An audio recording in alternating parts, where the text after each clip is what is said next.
We're standing here behind Winchester Bus Station in the heart of the central Winchester regeneration area. We'll soon be sharing our plans for redeveloping this part of our historic city, but before we do, it's really important that we understand the past of this part of town. I'm really pleased to be here today. We've started work with the University of Winchester and PCA on the archaeology. We've worked with local organisations, specialists in the field and local people to find out the best way of doing this work. This video includes close-up footage and will show you some of the work that we've been doing so far. My name's Keith Wilkinson, I'm Director of ARCA, and today marks the first day of the geoarchaeological work on the central Winchester redevelopment site. So what we've been doing is we've been positioning the borehole and test pit locations. So we've done this by deciding where the boreholes most need to be located, and then we've positioned them on the ground around the site so there's good spatial coverage. Then we've gone to each location and we have marked the ideal location, and we've used an instrument called a CAT scanner which looks for buried electrical cables in order to make sure that where we've put the holes doesn't coincide with any of those. And then we've marked the holes in, like this one here, and then we've surveyed them with the GPS. So we've done that for about 6 holes today, and then the idea is that those locations will be the first ones that the PCA archaeological team will deal with from Monday next week, so the 10th of August.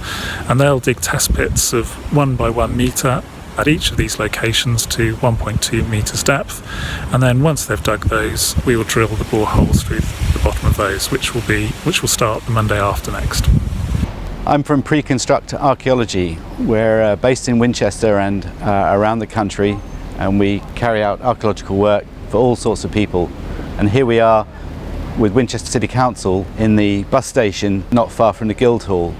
We've been asked to prepare the ground for a drilling operation for a geoarchaeological investigation of the central Winchester regeneration site. We've got to make sure that when the drillers start their boreholes, there's no obstacles in their way. So we're opening 14 test pits, some in the bus station, some elsewhere, to create these little windows, sample windows that the drillers can access. Here at the bus station we'll be working for about a week, and the drillers are coming on next week and then over the next 2 weeks. In about 3 weeks' time we would have completed our programme and allowed those drillers to get in and sample archaeological deposits all the way down to the base of the riverbed and the chalk metres beneath our feet.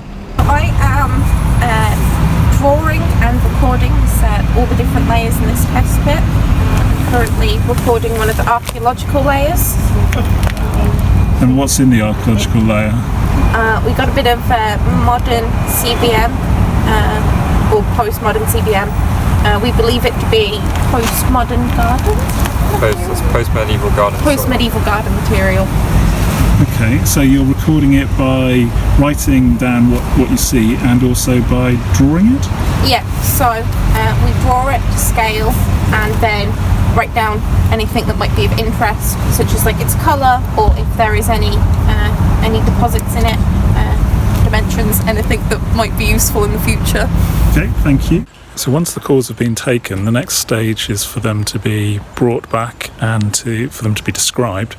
We're doing the description at the University of Winchester behind our Meadcroft laboratories.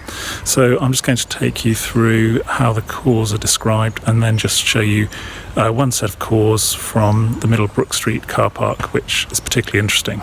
So the cores are taken in 1.5 metre lengths, and each 1.5 metre length is put in one of these labelled core boxes. So when we receive them, what we'll do is we'll slice them open with a hooked Stanley knife so you can see the slits down this core.